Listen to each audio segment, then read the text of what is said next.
All right, we are live. This is the Golden Broom Show, episode number 7. Lucky number 7. I am the Tiger King along with my co-host, Propeller head. and we are here to break down the opening weekend of SEC play. We're going to talk about our top 25. We're going to go over our Golden Broom winner, our Dirty Sock winner. We're going to have a new segment tonight called Random Ruminations. So be We ready will for end. that. Yep, we will end the show just a random topic of our own choosing. I have no idea what my Tiger King over there is going to pick. I know what's on my heart for the night, but that's what we'll do. We're going to start doing that every week. Just something to get off our chest. Absolutely. And we promise we will not keep you this week like we did last week. We kept you for over 2 hours last week, and we appreciate everybody's participation. That was amazing. It was our most active show. It was very entertaining. We had 2 awesome guests. We will be joined by another guest tonight, and we're about to have a good time. So that being said, please enjoy our new intro.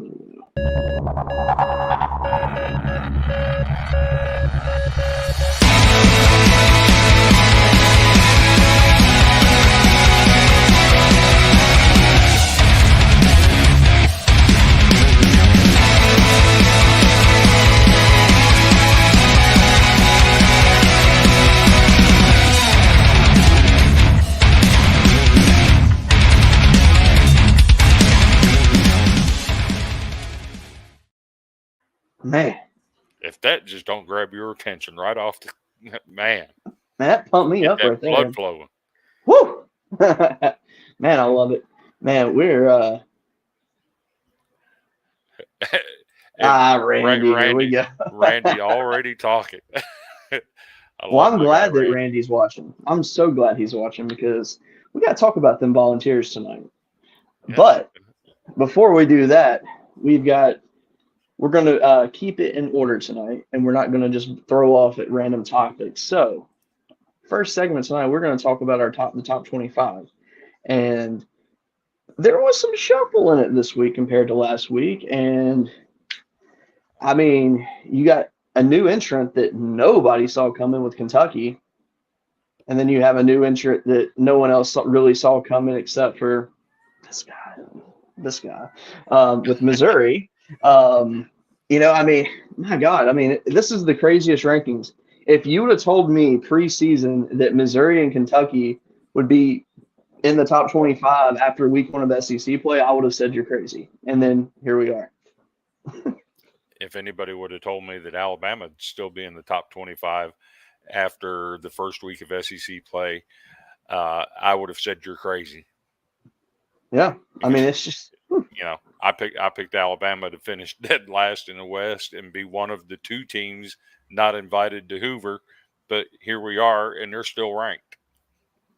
Absolutely. And don't get me started on those terrible Razorbacks. Whew. Oh, come on now. What's up, man? How you doing tonight? Good. I was trying to rush in here as quick as possible. My daughter had her first soccer game and was a mud slop. So, oh man, it was awesome pulling her out of the car and getting her situated. But yeah, I'm here, man. Them Hogs, I didn't predict a sweep, but I will take it. Absolutely. They look good.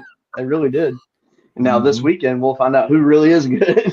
Man, I know. Me and you are going to be buddies. I was actually thinking about turning away and just not looking at the camera for like a minute when you came home, but I was like, nah, I won't do that tonight. No, it's not that big a deal. No. But speaking of the Razorbacks, so let's see, in 1, 2, 3, 4 of the 6 major polls, they're actually the number 3 team in the country, which that's really about where I would have them at right now, to be perfectly honest. I don't understand some of these rankings where they're below that. Like Baseball America has them number 6. I know. So I'm just going to take a step here and say, at this point in the season, I have to say that this is probably the best coaching job that Dave Van Horn's ever done. Oh, for sure. And I say that with full disclosure that I'm not a big Dave Van Horn fan. Yes, he's a great coach. Yes, he's got a great career, but he's always fallen short of what this game is about, and that's winning the College World Series. 100%. But for him to have his team playing the way their team playing right now, after losing Jackson Wiggins preseason to an Uncle Tommy visit, having to shut down Brady Tigert for a strain. Luckily, it was just a strain and not a tear. Having to shut him down, having to move pitchers around that you thought would be in the pen. They're starting. You got starters that you thought would be starting that are in the pen now. What he's doing with that program this year, I find that to be flat out amazing. Yeah, I would say that too. I mean, I was looking up stats a while ago.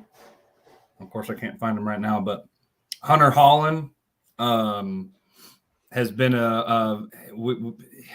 that's a guy that people understood he could be good, but he's early. He is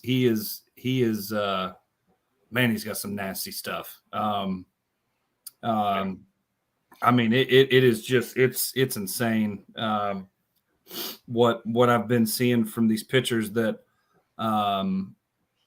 should not be doing as well as they're doing, and that's a statement. They stepped up big time. Brady Tigert is rivaled to be the best closer in the country because that's what we have him as. Do I think he's a closer? No.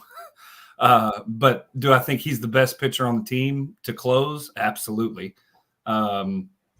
It's just playing to his strengths, but yeah, no, I was looking at it earlier, and the pitching staff, man, Hagen Smith having a 1.17 ERA, guy's 3-0.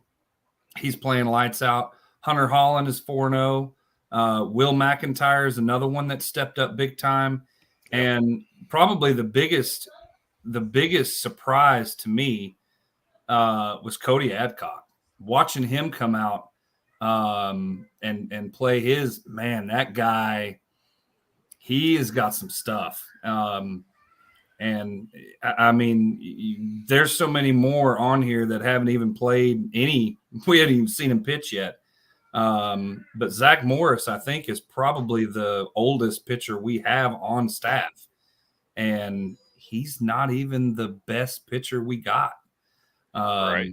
He's kind of been a bullpen, middle of the road kind of pitcher. Throw him out there if we need to get some lefties out. Because I believe he's a right-hander. Yeah, he is. And it's wild. We lost so many guys last year, and for Van Horn to put together a team that's playing the way they're playing right now, that's saying something. And I'll say this: if they just go down and make it a ball game and make it interesting in Baton Rouge, I'll be happy. They may not win the series. They may get blown out one game, but if they just make it interesting with as beat up as we are, with as young as this team is, I mean, that's the big, and it just depends on, are we going to be able to hit off LSU's pitchers? And I think you were picking my brain a little bit while you were talking. I'm sitting here thinking, no matter what happens this weekend, if you go down there and get swept, you go down there and sweep them. You lose 2-1, you win 2-1. Whatever happens, I don't think either team would have anything to hang their head about this weekend. No. And we all, and Cody, you said it before, that anytime Arkansas plays LSU, it's a battle. It doesn't matter if y'all come to Fayetteville or we go down to Baton Rouge. It's a knockdown drag out, and I think it is going to be that. It is not going to be a cakewalk for LSU. No. And I don't know. I do not understand some of the people that think it's going to be, because I've seen it all day long. Yep. And there's a specific guy on our baseball page there that, man, boy, he lays it on thick. But you know. Is that I mean, is that the old coon? Oh yeah, that would be yes. So you notice there's more Arkansas stuff being posted because I plan on every time he posts something LSU, I'm gonna throw something out there. Do it. That's what I'm it's just all gonna go about. back and forth. That's it. what he wants. He wants that. Trust Good. me. Yes, he does. So a little So backstory on him. He's been in the group for like on and off for like what 8 to 10 years. yeah, The man, since he we goes started it. toe to toe with anybody, and I love Yeah. it. So if you remember, Dansby Swanson and Alex Bregman came out the same year. Mm-hmm. That whole year, it was me and him back and forth every single day, It was so posting fun. stuff. It So was. fun. It gets real fun in there. Yeah. So, but it's gonna be fun. I think. I know it's early in the season, but I think that may be one of the best series we see all year. I agree on that for sure. Because I mean, it's going to be because, dude, we're hitting the ball. We've got Peyton Stovall has, I think it's 16 RBIs. So does Brady Slavens. Jace Borfin is knocking them through, and then we got a couple of new guys. I haven't been able to keep up to even learn names yet. Right. And they got some really solid looking batting average. Absolutely. So we'll see. It's gonna be a fun one. I just wish that they would put it on freaking TV. Yep, I'm with you on that. So, Let's see, who was the team? Yeah, so Virginia, I think, took one of the larger leaps in the top 25 than most teams. They are actually they're top 5 in the collegiate baseball poll, which is pretty cool to see, considering you also have Louisville and Wake Forest in those rankings. And but Baseball America has Virginia at 7, Wake Forest at 4, and Louisville at 3. ACC is representing really strong right now. And those three, come on. Yep, it seems like they're ready to start challenging. Mm-hmm. So for me, where D1 has got Vanderbilt at number 4, I'd have been perfectly okay had Arkansas been ahead of us, Louisville been ahead of it. I would have been okay with being number 6. Sure.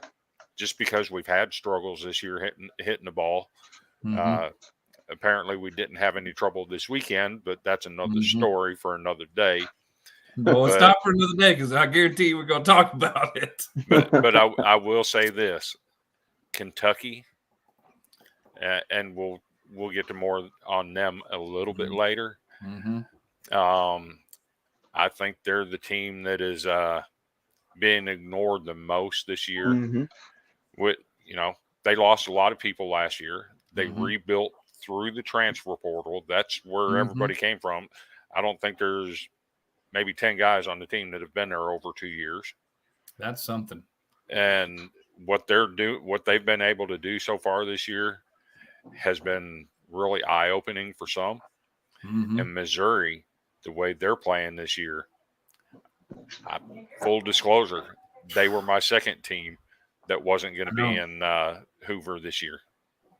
See, in Missouri, I thought that was a series that we had in the bag, and now I'm looking at how they're playing, and I'm like, crap, we're really going to have to bring our A game because they put it on Tennessee. And Randy says I'm tuning out. Yeah, I hear you, but man, that was the surprise. I did not expect Missouri to sweep them. I did. No, you said it. You said it, but I wasn't brave enough to say it. My Lord, I thought for sure Tennessee was going to be firing all cylinders, and they did not. Right. And at least old TV, he got himself ejected a game, so it makes it look better. Yes. I'd like to do an over/under bet of how many games he's going to get ejected from, right. or how many games he's going to get suspended from, because it's just laughable. It really is. It's just laughable. I just wish that he would make getting ejected look cool like Bobby Cox did back in the day. That's all I would love to see. Let's see here. Old Campbell's holding strong in the rankings. They're at they're top. They're 21 in Baseball America. They are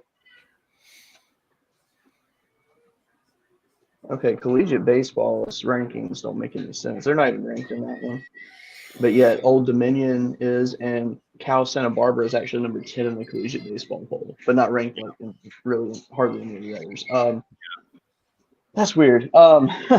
And Grand Canyon making an appearance this week, as well as Florida Gulf Coast. I can't even talk. Florida Gulf Coast. Yep. Florida Gulf Coast has actually they have some really good wins already this year. I believe they've already beat what, Florida State and Florida? Yes, Mm-hmm. I think. Mm-hmm. I know they beat Florida State. I think they beat. They're the ones that took Troy out of the ranks of the unbeaten. Sure are. So how about Boston College coming out of nowhere? Man, coming up to number 16 after not being in the polls, 14-3 on the year. Well, that's they didn't win a single ACC series last year, and now they're 4-2 in the ACC play after that Tennessee win. Didn't I read somewhere that they only won 5 ACC games all season last year? Mm-hmm. That's just where did that come from? It's one of the best turnarounds I've seen in years, for sure. Yeah, I haven't done my research yet, but I'd be interested to see how many people they pulled from the portal and where they came from, because I'm willing to bet they got some dogs. Absolutely, from somewhere, yeah, because you don't turn that around without getting some talent in there next year. Yeah, but just looking at these rankings, though, I mean, with LSU and Arkansas playing, I really wouldn't be surprised if whoever wins that series, they just flip-flopped in the rankings. Yep. Right. I mean, it would make perfect sense to me. Yep. I mean, because really at this point, too, I don't care where we're ranked. I'm like, take us out of the top 25. It's fine with me. I just, The goal, if you're an SEC school, the goal is 15 wins, you're in the tournament. Yep. Simple as that. Mm-hmm. Absolutely. 15 conference wins, you're in the tournament. What did a couple of years ago, Florida got in with 13 wins? Mm-hmm. Sure did. Yep. I think that was based on brand more than it was how good they were, Yeah. Absolutely. But if you're an SEC school and you get to 13, 14, 15 SEC wins, chances are you're getting in. Oh, yeah, absolutely. Hands down. Especially if you have at least like one good series win in conference. Yeah. Hard to hold anyone out. I guess from going on from the top 25, we got our let's talk some mid-major baseball here. Yeah. Okay. And I have a special for you. I've mentioned this before. I don't mind throwing out other names and other people that do podcasts. We're all in this to do one thing, and that's to grow the game. Right. Absolutely. There's only one entity that I know of that does this.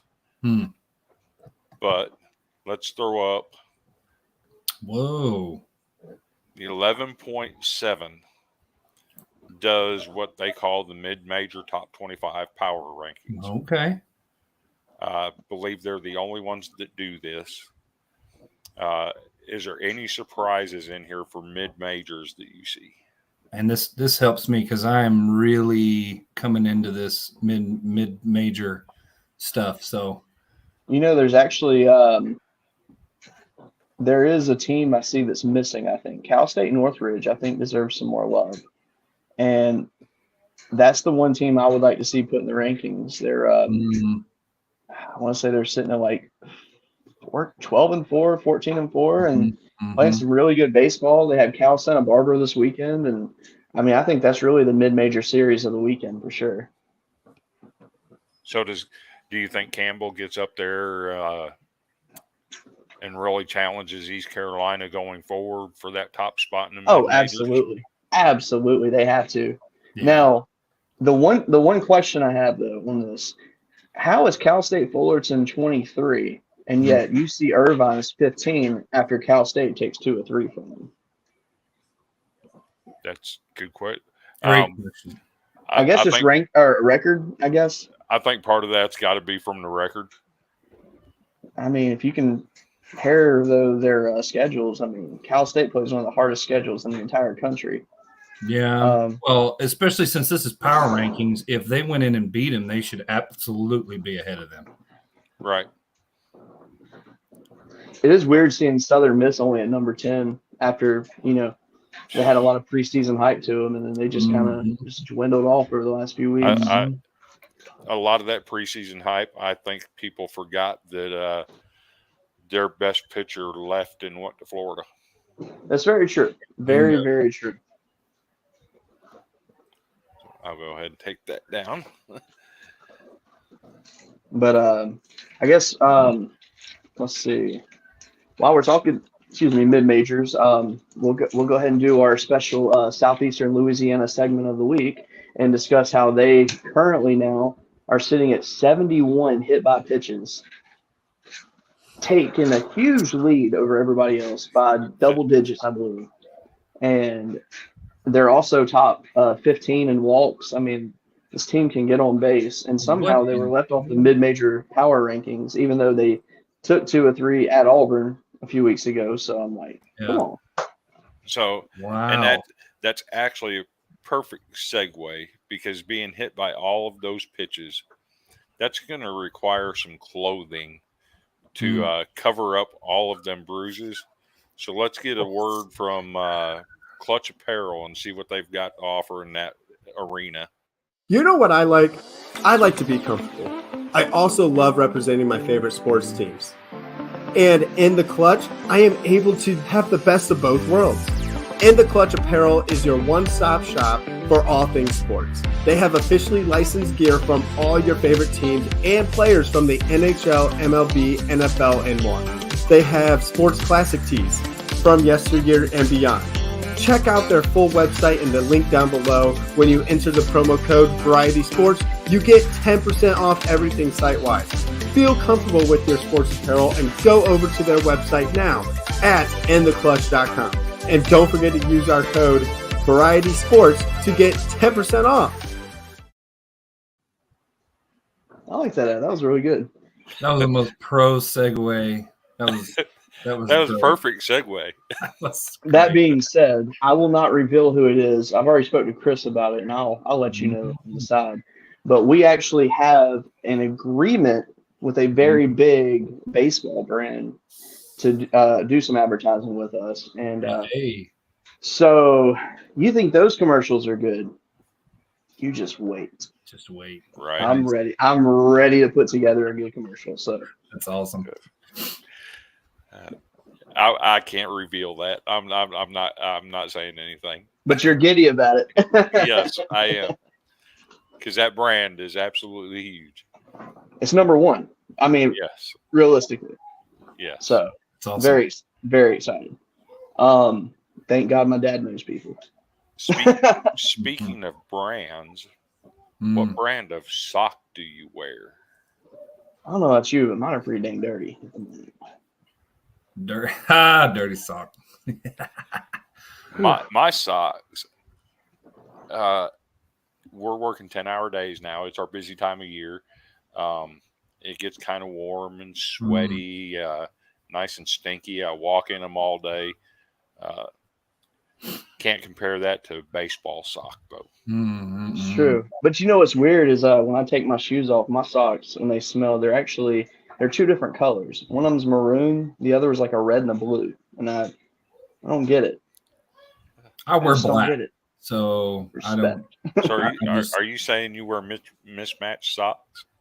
Oh, absolutely. I grab so in my house we have a sock bucket because we can never just find the matches, so we just throw them in a bucket and you just grab what you grab. Okay, yes, that makes a whole lot of sense because I do the same thing. However, if I get an actual matching pair, they are black ankle socks, and that's it. That's what I wear. Same. So if people haven't taken the hint on this yet of where we're going, I have a team. I think that maroon sock hasn't it been lost for like 14 weeks? Pretty much. Does that help any? Oh man. Let's see something. Okay. Well, I guess I'm gonna go ahead and air the graphic right here. Go for it. The state of Mississippi is the recipient of our Dirty Sock Award. That is a very good Dirty Sock Award. Man, that very, very deserving. Considering the state of Mississippi and SEC play is 0-6. That is just ridiculous. And not just nobody saw that coming. Not just 0-6. Mississippi State has lost 14 consecutive SEC ball games. I need to see what was in the fine print when they made the deal with the devil to win the College World Series. Yeah. I mean, because they have not been the same program since then. I guess we got a heat streak. I think we need a cold streak. Right, but what team was told they couldn't play because of COVID, and then had to pay a ticket to sit in the stands? NC State. Right. So let's put an asterisk. I will always put an asterisk next to Mississippi State's bid because NC State should have been able to play and actually be able to compete because they deserved it after beating Arkansas. But in all fairness, North Carolina State wasn't treated any different than Rice volleyball, True. VCU basketball, Notre Dame and Michigan hockey. True. Those teams were all sent home because they had outbreaks on their team during the national tournament. Yeah. So, I can't say I felt sorry for them because it is what it is based on the time. And they didn't get treated any differently than anybody else did. No, they didn't. Yeah. I do feel bad for them. I ain't gonna lie. I just remember it was laughable because, I can go and get a ticket and sit in the stands, but I can't play on the field. Yeah. So I hate it for them because they were so good. They were a very good team. They were a good team. And I'll be honest, I don't know that we could have beaten them a second time. We'll never know. Yeah. It's a shame, but it is what it is.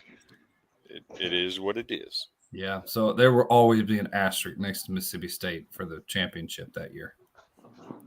Absolutely. So since we've awarded the Dirty Socks to the state of Mississippi, let's go in the other direction. There was a lot of debate this week on who actually deserved the Golden Broom because there were a lot of high-end sweeps this week. Us as an admin team in college baseball smack, we couldn't decide because there were so many. So we did something that I think we should start doing more often. I agree with that, actually.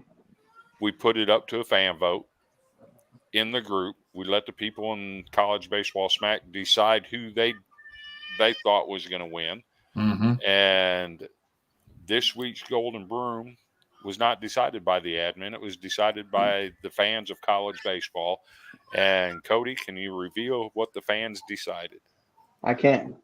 And the winner of the Golden Broom is the Missouri Tigers. Yes. After a beautiful weekend of baseball, they played.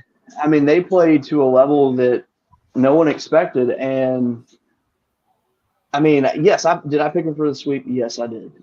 Did I do that out of strict baseball? No. I did that for fun because of the drama from last year. Coming into this year, I was like, you know what?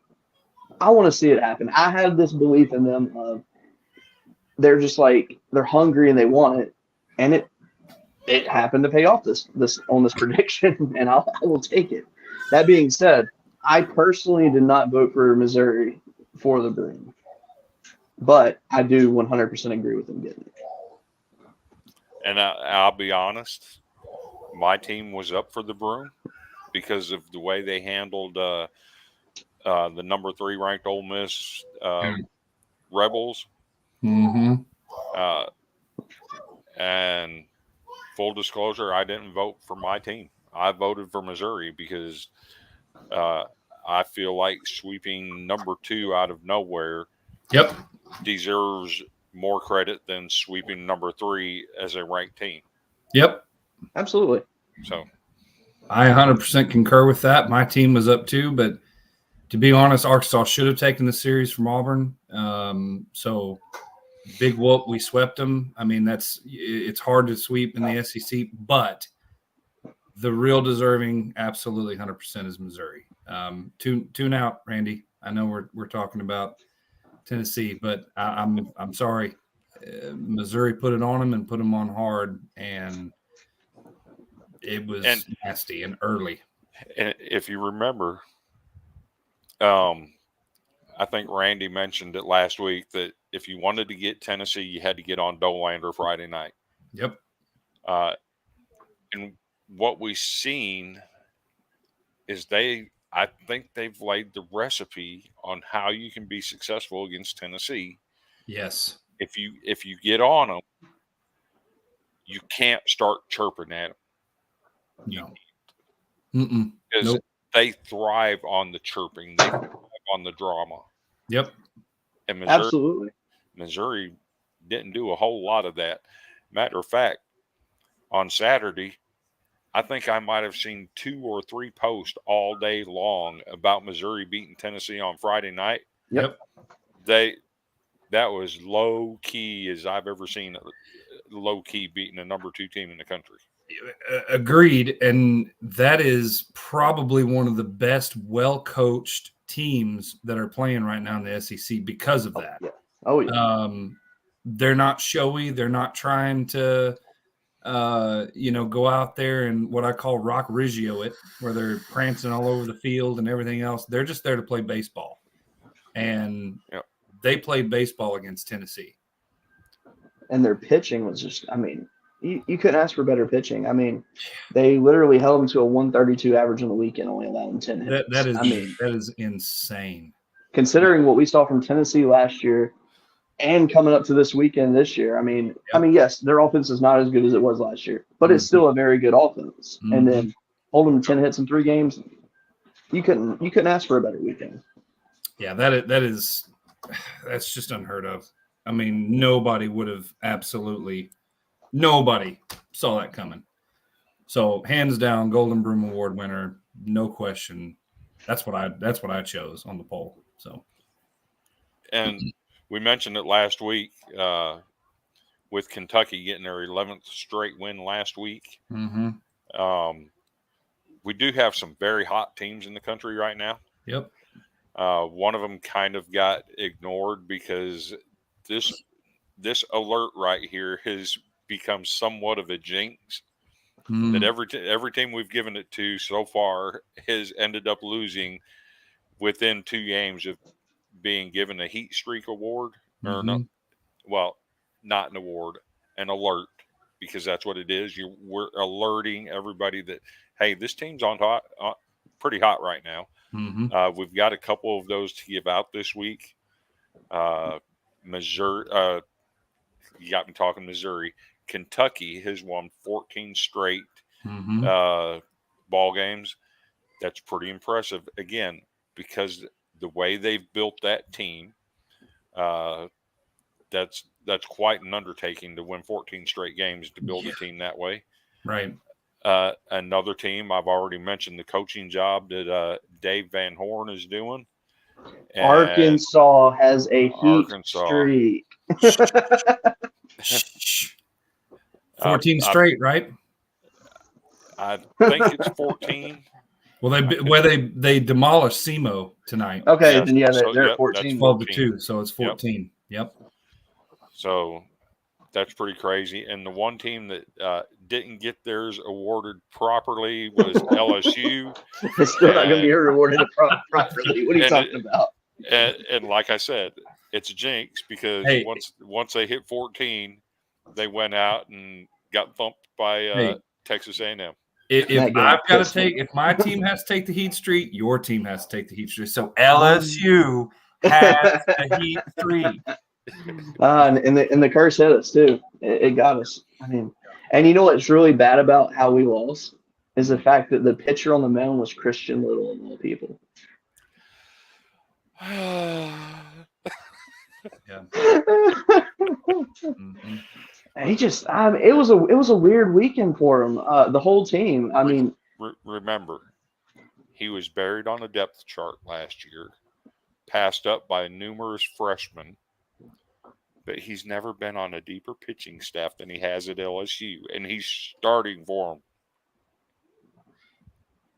him. I mean, yeah. is it deeper to be a starter, or is it deeper to be buried on the bench? Well, to be fair, he only started a midweek game, so he came in at the end of the game, and so he was the one on the mound when Arkansas took the lead and won the game. So he took the L in the game. He so the umpire in that game was not calling anything on both sides. It was very fairly uncalled on both sides. Like, I'm not saying like they screwed us out of it, because they did, but I mean, I'm talking about balls that were just right on the edge, perfectly on the edge of the plate, and they just were not calling strikes. And it was very strange. I mean, there's a few times where we should have struck out and we didn't. We got free passes. And that was a very weird. Yes, I agree. I remember watching that going, what is this umpire looking at?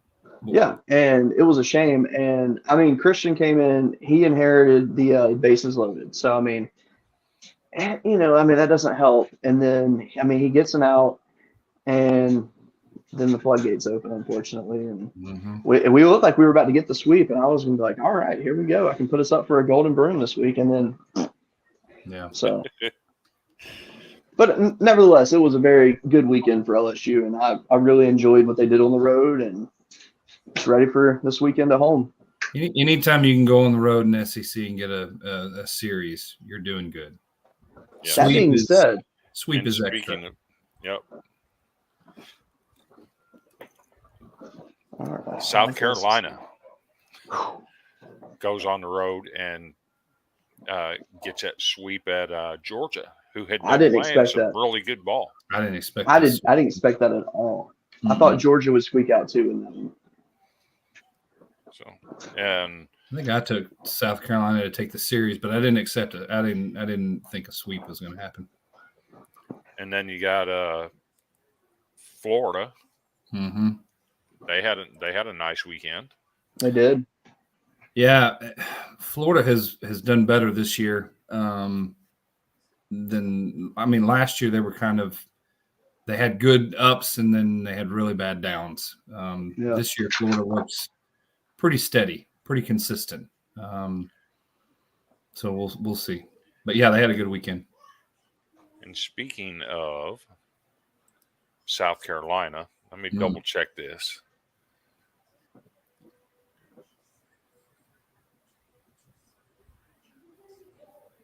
Oh, did they lose their midweek game? I haven't even checked the scores. Oh my gosh! I thought they were very near a heat streak, and they were at 11 in a row. They were at 11 in a row.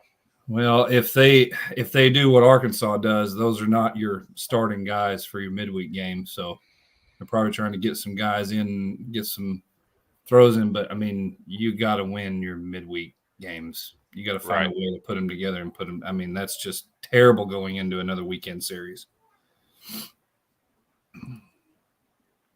And I'm pretty sure our game, if it hasn't been called, it should. Oh yeah, because they were throwing kitty litter in the first inning, trying to dry it up. Was there a score in that game yet? It was 0-0. It's 0-0 on the bottom of the third is where it was. Yeah. Yeah.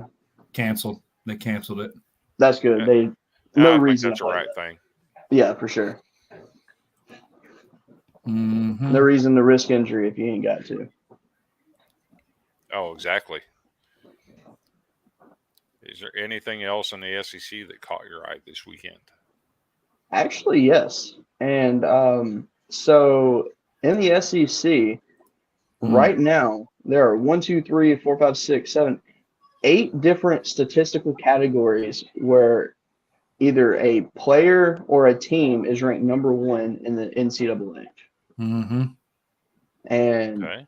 South Carolina has 56 home runs, lead the country, which is That's a lot insane. of home runs. LSU, I'm so jealous that South Carolina got Gavin Cassis away from Vanderbilt, right? because he would have been our starter at first base, and it would have opened up a little bit more options in the infield. For sure. LSU leads the country with 11.1 runs scored per game. We also lead the country with 7 shutouts on the year, which, I mean, with our schedule, why not? You're right. And how many run rules? I think I you would lead say- in run rules too. I think we have like 4, if I'm not mistaken. Mm-hmm. South Carolina has a 952 winning percentage. Florida's Jack Caglione has 13 home runs, which is crazy that he pitches too. And he throws like what, 96, 97. Yeah, he's Kid is- he's really good. I mean, that's insane. I really hate that LSU doesn't play Florida because I would love to see him against our bats. Just I like high power speed, and that's what I like to watch. Dylan Cruz has a 648 on base percentage. Paul Skeens has 59 strikeouts, and Paul Skeens is tied for first with 5 wins in the season.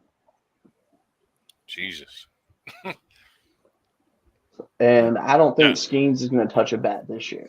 Now the one that surprises me going into SEC play, Vanderbilt was last in runs scored and last in batting average, last in slugging percentage, last in on-base percentage. I mean, our bats just were not there. Right. And I think Cody pulled up an interesting stat that it blew me away. Vanderbilt right now is number 1 in the SEC after 1 week of play, conference games only, number 1 in batting average. Yep. Where did that come from? 346. Well, I'll tell you where it came from, because Ole Miss looked like a high school team pitching the ball. I mean, that was terrible pitching. I mean, they were just I don't know what was going on, but I mean, it was wild to see the pitches they were throwing to Vandy hitters. So for me, what I liked seeing in that series was we base hit them to death. Yep. And we used our speed to force them into errors. I think they had something like 8 errors on the weekend in 3 games. Never seen a team throw it around as much as they did, which is surprising because they still have Jacob Gonzalez, who is arguably one of the best shortstops in America. Absolutely. And but here's a crazy stat. Vanderbilt is number 2 in the SEC in stolen bases. You guys had 7. Yep. Who do you think is number 1? That I don't know. The Kentucky Wildcats with 11. Well, they got some speedsters then out of the portal. That had to have been the case. Oh, yeah. Mississippi State actually got a very accurate catcher when it comes to the throwdown percentage. He's really, really good at throwing out base runners. So for Kentucky to do that, they had to have gotten some speed somewhere. And I'm not sure who this is that posted this. Vandy played good pitching in non-conference. Very true. Speaking of which, I noticed this earlier. See if I can find the graphic again and pull it up. Hey, Ole Miss had 4 errors, by the way. They look they look discombobulated. I don't know what was wrong with them, but Vandy just put it on them. So Kentucky leads the SEC in errors with 6, by the way. Wow. Actually, they're tied with Tennessee with 6. Oof. 6 errors for Tennessee. So you know who leads the SEC in fielding average? The Vanderbilt Commodores with a perfect fielding percentage. So to go along with that comment about Vanderbilt faced good pitching in the non-conference, one of the teams that we took 2 out of 3 from is UCLA, and I was about to say, yep, they're number 1. UCLA number 1 in ERA on the season nationwide. So that gives you some idea of the type of pitching they faced in the non-conference. Absolutely. So, and this will be new for George. We're going to add a new segment. Okay. We're going to start it tonight. Okay. We're calling this Random Ruminations. Okay. Okay. And this is, we each get 2 or 3 minutes to talk about any topic you want to talk about that's near and dear to you.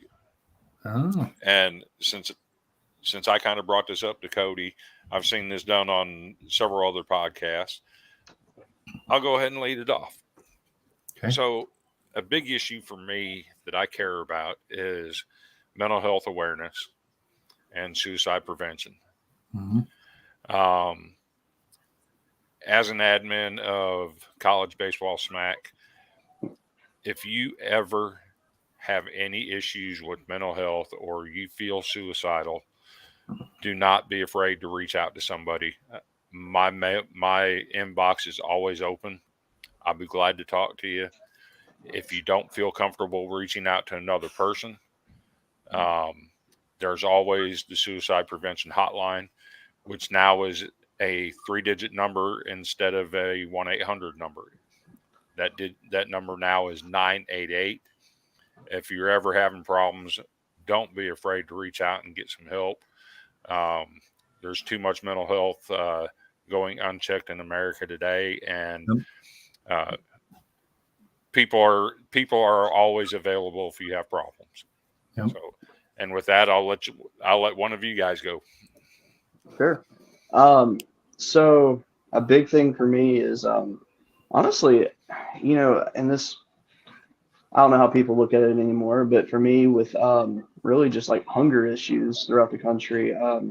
So growing up, I did a lot of mission trips in my church, and one of the bigger things we would do is we'd go to the local missions, and we would, we'd cook dinner for the homeless, serve them. We'd also, we'd sit, chat with them for a little bit, get to know their story. We do some worship after, and it was a really good time.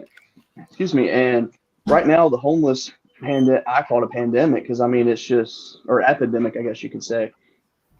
It is the worst now than it's probably ever been. I guess maybe it's because of the rise of social media, but I can't tell you how many times, like, if I go to like TikTok or something, and it's always homeless, it's just homeless people. And, it breaks my heart to see it because, a lot of these situations, it's not just like a person just on the street. They have a family, they have kids. And, there's so many like local like organizations that you can donate to. And that doesn't necessarily mean money. That can be your time. That can be just simply sharing something on social media because someone might see it and it might speak to their heart. And it's just years ago, I met a man that he had been homeless for, I want to say it's like 6 or 7 years. And he used to be like a financial advisor, and the man was making 6 figures a year. And then he had a nasty divorce, lost everything, lost his job, lost his family, and he had to move to the streets. He turned to drugs. He had a very, very rough time. Thankfully, he got involved with the local mission, and they were able to get him in rehab, get him on the right track. And when I actually met the man and spoke to him, he actually had just been offered a new job through the mission. They had set him up with interviews and got him his resume fixed up and everything. And, I haven't talked to the guy since, but I really want to believe that, he made it out. And, so I don't know. I really I think people really need to, consider the homeless whenever they can, because they're just like you and me. They're just, just in a bad situation. Yeah. For me, something that's near and dear to me is I feel like there's a lot of people out there that just are struggling to find their purpose. And if you're listening, I'm here to tell you, you have a purpose in this world, and it'll go hand in hand with what Chris says. You don't have to take your life into your own hands. You do have a reason to live. You do have a purpose here on this earth. If you haven't found it yet, you can, and it will happen. Any of us are here to talk to you if you need to, but I would just say, being a Christian man, I'm not going to push anything on anybody, but, for me, I had to find my purpose. I had to, really reach down and figure out what I was doing, because it wasn't working. And God set me straight. So, just understand that there are people out there that care for you. There are people out there that want to help you. And there are people that want to, get you going and help you find your purpose, because we all have one. So. And that's I feel like with us doing these shows that we're kind of in the public eye. We have an audience, Mm-hmm. and I don't think it's out of question for us to have a topic each week to touch on and give our thoughts on every week. And like I said, I see a lot of other shows doing that. I watch videos all the time on YouTube. I see them talk about it. I've watched other podcasts do them. So this is something we're going to start doing here. Yeah. Just, take 5 minutes at the end of the show or whatever. But we're not ending the show at this point. No. We still got one more topic to go. Unfortunately, we didn't make a banner to bring up this next topic. But let's look ahead to next week in the SEC and give some thoughts on some series real quick. Let's do it. Absolutely. Let's start with Texas A&M at Tennessee. Two teams that desperately need a series win. Yeah, who would have saw that coming? I know, right? Wild. Man, that's who it's going to be. Who wants it more? I think Tennessee playing at home, that crowd, that environment. Mm-hmm. I think Tennessee takes that series. But you say that, but I want you to think of this though. In College Station, their fans are just as rowdy as Tennessee fans. Mm-hmm. Yeah. So yeah, I can see that where the fans, the environment's not going to be a shock to them. Exactly. So I think it's going to be I think it's not going to be as bad for them, but I think it is going to be a tough series for them. I think that the one thing I noticed with A&M was that their bats aren't that hot. I mean, they have a few guys that can, get some hits, but I mean, it wasn't until Sunday until we really saw A&M actually do something. I mean, they were silent all weekend, and I really think that Tennessee's pitching is just going to be way too much, because Tennessee's pitching, their three starters remind me a lot of Skeens. Mm-hmm. And not that they're the same, but in terms of like they're a level, and they couldn't do anything against Skeens, and I don't see how they're going to do anything against the trio of Tennessee, and that's why I think Tennessee takes the series for sure. I do too, and Tennessee's got something to prove. Now they have a chip on their shoulder. They got battered, bloodied, beaten, and sent home with their tail between their legs with Missouri. So, yeah, they got something to prove. They're going to come out on all cylinders, and Texas A&M better be ready. But I think they take the series anyway, 2-1. So, all right, and our next series. Let's do. Who gets your first win? Georgia or Auburn? Georgia all day. I think Georgia sweeps that series. I really do. I have zero faith in Auburn, and I mean, sure, they had arguably one of the tougher tests in the conference last week with Arkansas, but I know what Georgia can do, and unfortunately, Georgia just happened to draw the card of playing South Carolina first, who's one of the hotter teams in the country, even after tonight. But I mean, I think Georgia. I think they just pound Auburn. I think it's going to be an embarrassment. It'll probably be one of those kind of beatdowns that you won't even hear hardly anything in the news about it. Wow. Yeah, I tend to agree. I think Auburn, and I don't know if they've done it before, but I think they go 0-6 in SEC play. Georgia looks like the better team. They seem like they're the better team. So I think Georgia will take it. That's crazy. That's the only matchup in the SEC where neither team is ranked. Yeah. Just proves SEC baseball is a whole nother level. Oh, absolutely. I mean, it didn't used to be, but now it is. Here we are. We're here. Nearly the entirety of the SEC is ranked.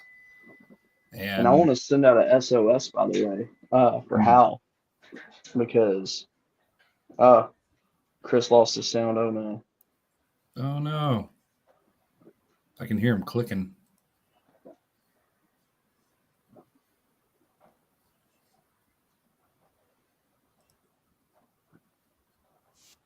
I guess we got to mute you, Chris. I'm sorry. Nod your head if you're still okay. Are you being held against your will? He can't hear us anyway. I think you had to reconnect. Hopefully that worked. I guess so. I'm gonna click this thing and see if it. Yeah, it's gonna be interesting. That to me is wild that the majority of the SEC is ranked, and will be ranked for some time. I mean, I don't think that any of them are going to drop out anytime soon. So, yeah, absolutely. It's a remarkable deal because, I mean, when you think about it, 20 years ago, 15 years ago, when anybody said SEC baseball, the first team you thought of was Vanderbilt. Sure. Now you got a bunch of teams that you can think of. Absolutely. And people think of on a regular basis. So it's a testament to the SEC. And I said it about basketball. It's the gauntlet. We beat the crap out of each other, week in and week out. And then come tournament time, it's like, all right, who's left? Who's left standing? Who's healthy? Who's whatever. So yeah, that's a very big puff up your chest kind of thing for the SEC. So I kind of missed it. I lost my sound there for a little bit. I'm not sure where you're at. We were talking about how all SEC teams except for 2 are ranked. That is wild. Mm-hmm. Yeah, and then well, we can go into this series right here next. This is where I want to send the SOS out for Hal. Where's he at? If you think about it, Alabama's not in D1, Mississippi State, Georgia, and Auburn. So you got 4 that ain't. Yeah.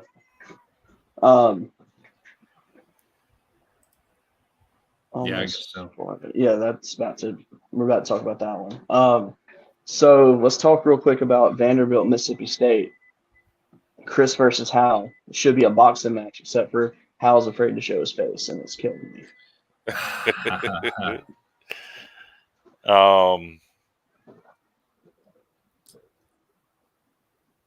Something about Vanderbilt brings out the best in Mississippi State. I don't know what it is. It just always happens. That game is at Duty Noble. Sure. It's a tough place to play. Vegas, whatever they want to call it. I'm going to say Mississippi State will at least win 1 game. I think Vanderbilt takes a series, but I think Mississippi State, our bats go dead, whatever, they're going to get a win. I think old Vandy's going to bring the dustpan with him.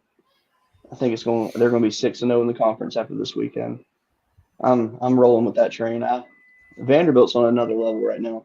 After the confidence boost after this past weekend, I think Vanderbilt's going to put us there. It's going to be the state of Vandy after they're done with Mississippi State, I think. Mm-hmm. Boy, how crazy would it be for Vandy just to sweep the entire state of Mississippi? That'd be wonderful. I'd love it. That would be nuts to go down in Starkville and Duty Noble and really hammer them. Would be something. I think they take the series because Vandy's just playing on all cylinders. But I'm with you, Chris. I think something's going to happen where Mississippi State's going to be like, hey, we need to do something before we get taken out of here. And, they'll win one barely. It'll be like a 1-run win or something. But, yeah, I think Vandy still takes the series. And that's one of the things about Mississippi State. They still got Kellum Clark. They still got Lane Forsythe. These guys have won a College World Series. They know what it's like to win. Yep. And I feel it in my gut. Mississippi State takes at least one. I think we do win the series, but something about Vanderbilt brings out the best in Mississippi State. Makes sense. A very under the radar series that's going to be huge this weekend is going to be Missouri at South Carolina. Yeah. That, my God, that's two of the hottest teams in the conference playing. And I mean, winner of that essentially is, in the driver's seat in the East. Yeah. If it's good weather in South Carolina, I think South Carolina takes the series. If it's not, Missouri they just played in nasty weather against Tennessee. I think they would have the advantage there. So I haven't looked up anything, but I think South Carolina will take the series. Being at home, I think Missouri will take one game. Because if they come out pitching like they did against Tennessee, they'll at least be able to get one. Yeah. And one thing too, I think that might be a difference maker. Tennessee only had 10 hits against Missouri. The 3 of those were home runs. Yep. And South Carolina is a home run hitting machine. Yep. Yes. And I think that is going to be tough for Missouri to overcome because I really think that South Carolina is going to be definitely a tougher test in terms of their pitching versus their offense. And I'm not going to call Missouri sweeping this one, but I am still going to ride with Missouri. I think they'll take 2 in this one. Okay. I'm going to ride with South Carolina. I think their pitching is a little bit better than Missouri's. Their bats are a little bit better. Overall, I think they're better top to bottom. And I just think South Carolina wins the series. I'm going to say 2-1. Okay. Let's see. Another series, Kentucky at Alabama. That right there. I mean, Alabama, they played hard with Florida. That game 1 was a fantastic pitcher's duel that Florida pulled out at the end. And, they got 2 or 3, or they lost 2 or 3. And, I mean, Alabama, a lot of people want to say they have a great, a solid team. Yeah. They're older. Yes. And, I mean, Kentucky right now, God, they're riding a 14-game winning streak. Did they play tonight? Let me see. Yeah, they played Eastern Kentucky. I believe they actually won that game, if I'm not mistaken. So I believe they'll be in a 15-game winning streak going into Alabama, and it is on the road. Man, that's a tough series. That is a tough series, yeah. And as much as I want to roll with Kentucky, I think Alabama's going to take the series this weekend. I think the veteran leadership's going to do it. I know the weather's supposed to be. I think we're supposed to see some rain in Alabama probably Friday, I believe. Yeah. Maybe Saturday as well. but I still think Alabama's going to find a way to win the series, and I don't see a sweep happening from either side. I hope I'm wrong personally, because we all know how I feel about the Crimson Tide.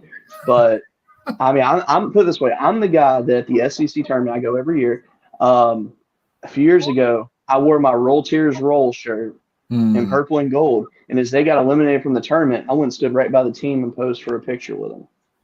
So I mean, yes, I hate Alabama, but I think that Kentucky's magic is going to come to an end this weekend, unfortunately.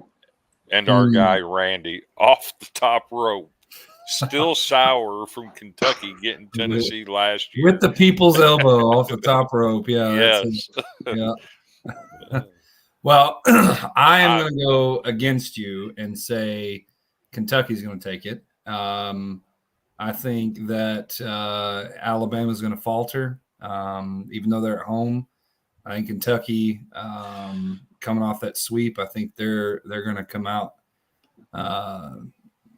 looking like a good team, and I think they take 2-1.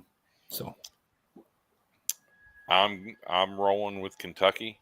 I still don't see Alabama playing in Hoover this year. I just don't. It's always a shame, too. You get a you suck. Everybody gets a you suck. Randy Jowers, man. Golly. I feel like this is an important thing to read right here, with Japan being up 3-1 on the USA in the bottom of the 7th. I don't know if you guys been watching the Baseball Classic. Man, it's been electric. I absolutely have loved every minute of it. Yeah. I haven't. I've been keeping up with it. I haven't been watching it, though.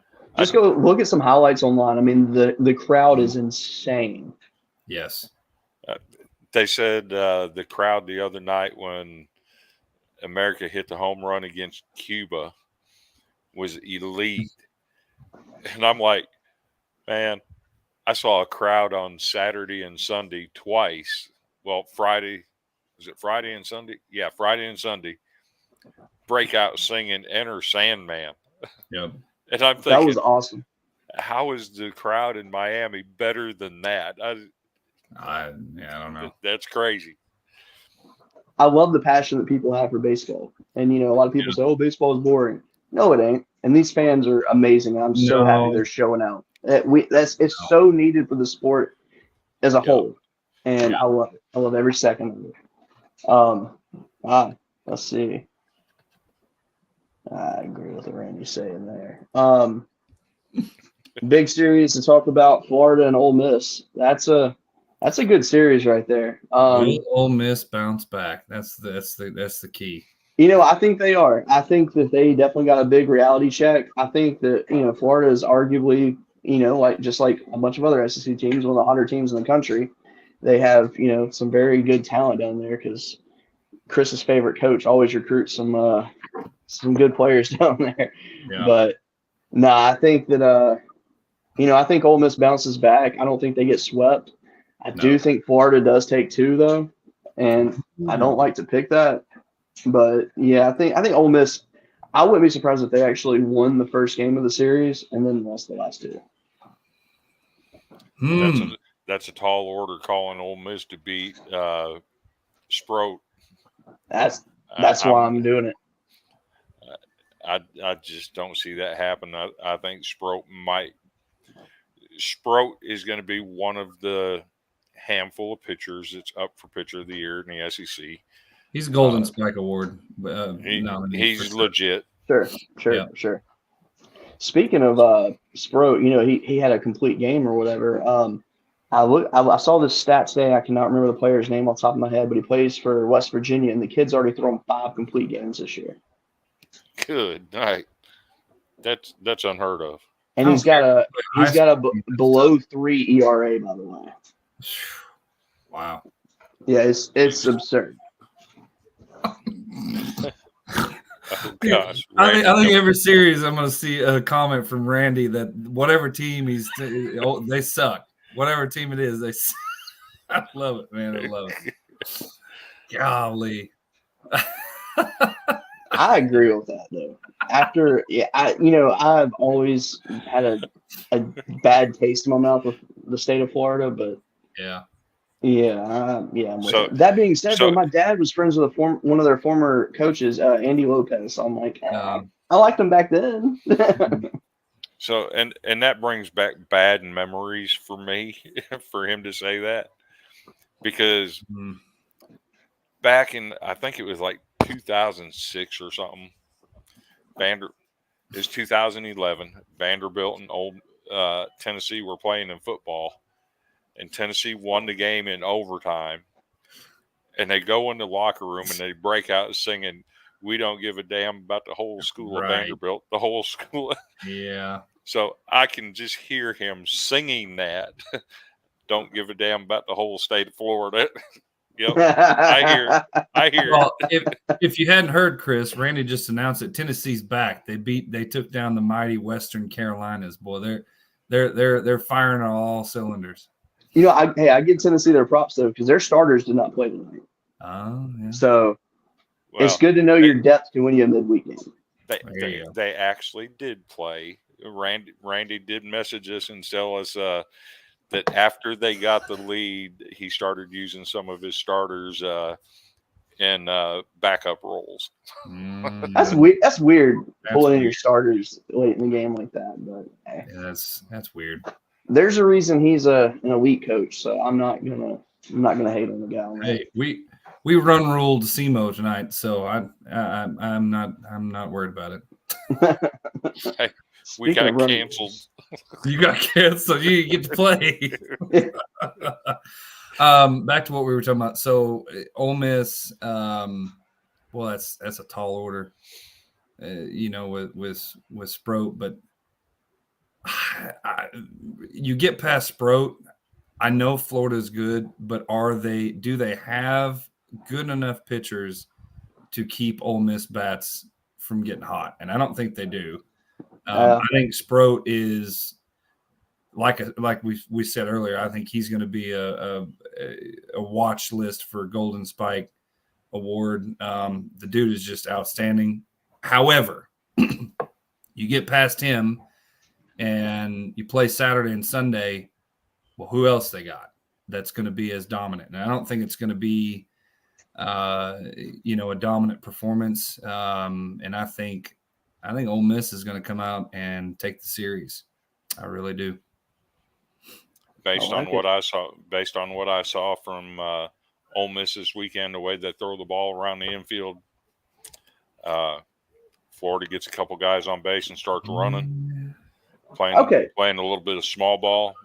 I have to go with Florida. Okay, so I saw you post about that in the admin group. What were you talking about with their arms exactly? I didn't get to watch any of the games of theirs. As far as Ole Miss, yeah, high school level pitching.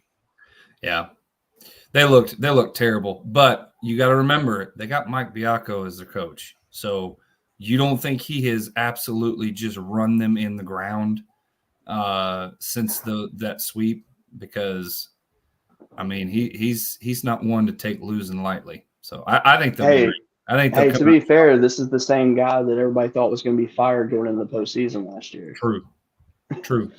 Every pitcher he threw on Saturday, it was a straight diet of slider. Mm-hmm. I mean, straight diet. I don't think I saw Ole Miss throw a single fastball all day Saturday. It looked like they were scared to. It looked like they were just terrified to throw a fastball. I agree. It was weird. It was just a weird. And they weren't landing. That slider was not landing at all. No. So we'll see. The big one this weekend, Arkansas at LSU. I don't even want to pick this game. I'm so excited about this series. Get to see Skeens tested again. I want to keep seeing. I just want to see Skeens tested. That's all I want. He's tested with A&M. He passed the test. Test number 2. Let's see what he can do right here, and I'm very excited to see it. That being said, and I can't remember if I actually told anyone this, but I actually think Arkansas takes 2 or 3 from us this weekend. Oh no! What? Are you serious? Genuinely do. I think the only reason I'm saying that, I think you're just saying that to jinx us. Nah. So the reason I'm saying that is Because you saw Randy say it. oh no, nah, but this is a rare time where we actually fully agree. No, so all right, so our Saturday and Sunday guys, they didn't look the part the other day. Ty Floyd, he was, I mean, and I don't know if it was a weather thing or what it was, but Ty Floyd just was not himself, and I'm hoping that he bounces back from that because I mean he's got some of the best stuff in the conference when he's on his A game, and he gave away too many free passes the other day, and then on Sunday with Thatcher Hurd, I mean same thing, just too many free passes, and then when they get free passes, they would do something with it, and it's just and our bullpen wasn't really doing any favors. I mean, it was the worst weekend pitching outside of game one I've seen them have all year, and it was it was a little startling. But I really think that Arkansas has. I think they have the tools to kind of be our kryptonite this weekend, but we'll see. Man. So, I do think that it's going to be a high-scoring series, though. I really do think. Not expecting that. I was not expecting that. I was expecting you to go, man. You know me. I'm going to pick LSU. I want to eat crow. I want to eat all the crow I can. I want to be wrong. But. By the way, crow with a little bit of barbecue sauce, it's really tasty. I'm telling you that. I've ate a lot of it in the last month. So here's okay. Here's what I'm going to say about this series, because Randy just posted the pitching will be tested. Absolutely. It depends on if LSU is going to fire on all cylinders with the bats. If Arkansas comes out and pitches good, I think you're right. I think it's going to be a low scoring series. I don't see anybody running away with anything. But two guys that I'm going to be watching very carefully. And I don't know how LSU is going to handle is Jared Wagner and Kendall Diggs. It seems like every single time you pitch to those dudes, they find some way to dig something out of it. Diggs right now, crap, I just went the wrong way. Diggs right now is sitting on, I just had it pulled up. I was going to show this. Where'd it go? Come here. Kendall Diggs right now has 24 RBIs and Jared Wagner has 33. Now they're not hitting home runs, but they're hitting doubles. They're hitting some solid, really solid hits, some base hits. Those two guys get on fire. I don't care who's pitching to them. It's going to be a battle, man. It is. All right, I'm going to do this. You took Arkansas. I will take LSU. They win the series. We win one. I think you guys take. I don't know. I don't even know which one we take, but we take one. You guys take the series in Baton Rouge, and we'll see. I hope I'm wrong. I'm the same way. I hope I eat crow. One of us is eating crow, and that's okay with me, but I hope it's me. So we'll see. Yeah, I mean, the big thing, too, is, I mean, how do you combat, getting Dylan Cruz, Tommy White, Trey Morgan, and Gavin Dugas? Yeah, I don't know. In a row. That's not an easy task for anyone to handle. And that is what leads me to stay confident in LSU. But, man, it's going to be a crazy series. So it depends. You got Hagen Smith, Hunter Holland, and Will McIntyre, I think, is probably going to be the starters for each day, and because those are the best three pitchers we got. But it depends on bullpen. If you guys come out and swing bats on our starters, I don't know if we have the bullpen to keep up, and that's what scares me. So I'm going to go out on a limb and say Arkansas takes the series 2-1. Yeah. I don't think there's any way Arkansas is going to beat Skeens on Friday night. Mm-hmm. That said, if it's one thing I've noticed about LSU, they've given up some runs on the weekends, on Saturday and Sunday. I think that might be their Achilles heel, is giving up some runs on the weekend. Yeah. We've also seen Christian Little already in SEC play struggle and have a blown save. Mm-hmm. I can tell you I've seen it for 2 years at Vanderbilt. He struggles against SEC hitters. So I have to say I see Arkansas taking the series just based on LSU giving up runs on the weekend. So there you go. I hope you're right. I have a very stressful weekend because not only do I have baseball, I have basketball. And if we can pull something out on Thursday, then I have to be stressed over the weekend too. So who do you guys got Thursday? UConn. And apparently Arkansas basketball is not just playing UConn in basketball. Apparently UConn has taken the notion that Arkansas is their mortal enemy and everything. They've taken to calling out their baseball team. They're calling out their football team. I saw that. It's everywhere on Twitter. Everything you see is UConn calling out Arkansas. I don't know if they're trying to fuel themselves with hate, but it's kind of a stupid play to me. I think Arkansas would welcome some games in the other sports for sure. Though. Oh yeah, especially track and field. Yeah. Somebody posted in there that Arkansas baseball is afraid to play UConn. I don't think so. Okay. No, we're not. No. I mean, UConn's a solid program, but I don't think Arkansas is afraid to play them. No. Van Horn certainly isn't afraid to play him. He don't care who's in front of him. So, yeah. Well, guys, it's been a good show this week. Got a lot of good games this weekend, and man. We'll see. So I guess I got to ask, you guys got any big plans this weekend? Getting ready for, if you want to call it big plans, getting ready to have my third kid on the 28th. Sure. Nice. Yeah, we have kiddo number 3 coming at the end of May, early June. So yeah. Yeah, that's big. Y'all having a boy or a girl? Girl. It'll be my third girl, so I have to stock on ammunition like a madman. Absolutely. 3 girls living in the South. So one thing I'm going to keep an eye on this weekend, we have a team in the Big Ten that last Sunday got their very first win of the season. But then they lost Monday, and it made me so mad. They beat Butler 5-1. This weekend they got UT Arlington for 2, and then Houston. UT Arlington is sitting at 8-12. Okay. Northwestern is at 1-13.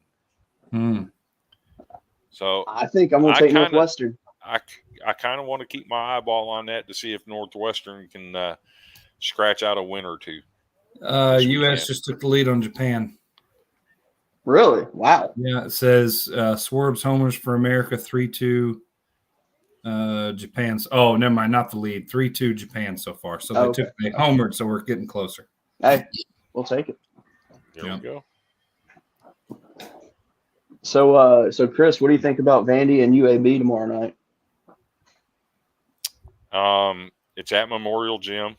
After what I saw on Saturday, man, I have to ride. I have to ride the wave. We're going to Las Vegas, baby. It's going to be a blowout. I'm just telling you, it's going to be a blowout. I think it's going to be closer than you expect.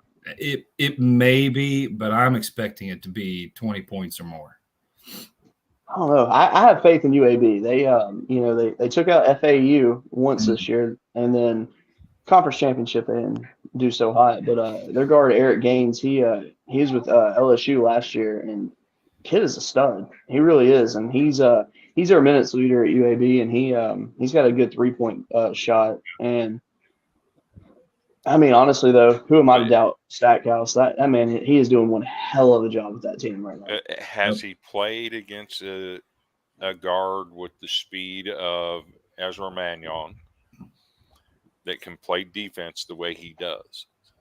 Depends. Did he play at Vandy last season, or is he a freshman? He's a transfer. Oh, okay. Where'd he come from? I don't even know, but I want to say St. Louis. Okay. I mean, he was a start. He was a starter in the SEC last year. I mean, he played against some really good guards, but we're gonna find out. We'll find out tomorrow night, which I'm definitely tuning in. I mean, since they are the local team and all. But I have to ride the wave after the miracle I saw on Saturday. I can't go against that because And that was awesome. Memorial Magic is for real. And if you've never seen it, go back and watch the last 2 minutes of that Michigan Vanderbilt game, and you'll understand what Memorial Magic is. Mm-hmm. And with them being in a whiteout, that's going to be pretty cool to see. Oh, Mm-hmm. if we weren't on 10 hours this week, I'd be going. I was about to ask that. Yeah. Man. So, Chris, are you planning on going to any more baseball games anytime soon? Oh, most definitely. And, when I go to these baseball games, there's only one place that I enjoy sitting. And, Vanderbilt's known for two different fans. One of them is kind of loud and obnoxious. The other one's more laid back and subdued with what he does. Mm-hmm. But when I go to the game, I sit with this guy named Preacher Franklin. If you get to watch any Vanderbilt games this year, you'll see him. He'll be holding up that bobblehead, that poster head of Goose, and you'll probably hear him making some noise because I don't know why the SEC does it, but they always put the mic on the wall directly in front of him, and it amplifies what he does. I'm surprised they don't put the mic right next to the whistler, but sure.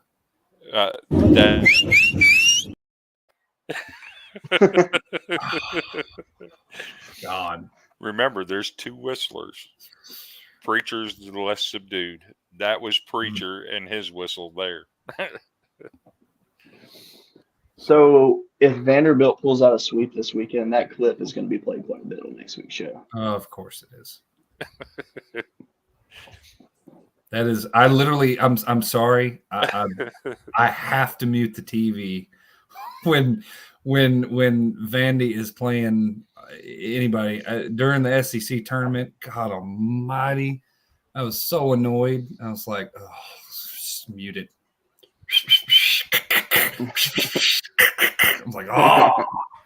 Well, see, I love it. I love it when LSU and Vandy play because LSU has our super fan Chris who is yelling "go" and and he's starting all the crowd chants. Yeah. When there's the whistling and him going, it is so magic. It is so nice to see. Yeah, it is. I mean, it hurts your ears, but man. Yeah. And what gets me is everybody hates the Vanderbilt whistlers, but they never mention Arkansas has a whistler.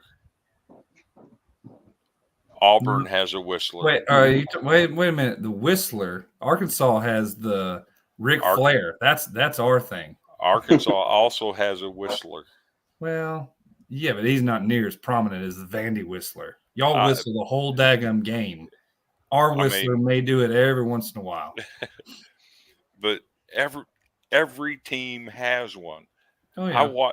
I watched Notre Dame and Tennessee somebody in that crowd was whistling. I don't know who it was, but somebody in that crowd whistled many times. I think it's the repetitiveness that's the most iconic thing because y'all's thing has always been the clap, three whistles, clap, clap, clap. That's the Vandy thing, and no other team has that. And that's Preacher. That's Jeff that does that one. He's the one that gets the whole crowd going. Mm-hmm. Preacher's over on the dugout side, not in the middle of right behind home plate. Yeah. Preacher's over on the dugout and more subdued, He picks and chooses his spots. And Jeff, sometimes, I'm not going to lie, sometimes he just doesn't know when to shut up. That being said, this year at the SEC tournament, I'm going to go out of my way to meet Preacher. I feel like it's due time. Yes. I mean, he's always a super nice guy. And his whistling does not bother me at all. So, and he's always when he participates in the group, I mean, he just seems like a very humble, nice guy. And I mean, any friend of Chris is a friend of mine. So, and I've actually got an article. I'll have to send it to you, George, that I wrote with him. I did a little interview and wrote an article about him. Yeah, I'll shoot that over to you so you can see. There's a lot more to Preacher Franklin than just the whistling. Hey, I'm not hating on the guy. I think it's iconic for baseball. Is it annoying? Yes, but is it something that would make the sport worse if it wasn't there? Absolutely. I mean, that's the way I see it. So, and there was some debate going on Twitter yesterday and Sunday, late Sunday night and yesterday, about who was the worst fan base. And you had some Arkansas guys jumping in there saying, "Oh, we had ESPN having to retract stories that they quoted our fans on." yeah. And then Tennessee jumped in there and said, "Well, we had a coach that we blocked him from being hired, and we've got the ultimate troll in the business and Richard West." And I kind of had to throw mine in there and say, "Hey, we've got two guys in our fan base that unite every fan base in America against us." True. I don't think anybody else can do that. I mean, how many times are you going to see anything college baseball featured through Barstool Sports? The call out. I mean, come on. Mm-hmm. And that was funny because Preacher wasn't even whistling. I know he went to the wrong person. There. Yeah, that's was the one of funny the- part about that. Yeah, I had a good laugh when that clip came out. And what really got it going was when they were in Omaha and they sat them together and they were side by side and they had the crowd mics, I mean, directly above them. And then you had Kendall Rogers and Aaron Fitt just go on and on about how horrible it was. And the same night that they had been going off about how horrible it was, the same night they were with Preacher in a bar in Omaha. Drinking and cutting it up. That's awesome. Man. Well, guys, it's getting late. Yep. I'm tired. I'm gonna throw one last thing out here. Kind of my show ender every week. Okay. I don't mind mentioning other shows, podcasts, other entities that cover the sport of college baseball. You'll hear me mention 11.7. You'll hear me talk about D1 baseball. You'll hear me talk about college baseball newspaper. There's a new one, College Baseball Report. And we're all in this for one thing, and that's to grow the game. Mm-hmm. I hold no hard feelings toward anybody else. I will promote any entity that covers college baseball. You see us throwing Randy's comments up here quite often. Randy himself has a podcast called In Off the Bench. Mm-hmm. I certainly don't mind talking about that because him and his co-host Jim actually interview players and coaches and athletes throughout the Southeast. If you've never watched them, give them a watch. And I'm going to throw it back to you, Cody, for what you do. Sure. Well, it's been a great week. And to piggyback off Chris on the In Off the Bench, seriously, guys, go give them a listen. It's truly worth your time. They are, I mean, let's just be real. They're the best of the best in the game. They're better than any of the big entities in college baseball's podcast. What they do is great for college athletics in general, because they don't do just college baseball. They do all sports. And I really love to see what they're doing. It's truly a pleasure to listen to, and it definitely helps my work week go by good. Yeah. And yeah, I'm always going to promote them because at the end of the day, they are who they are, and they're awesome.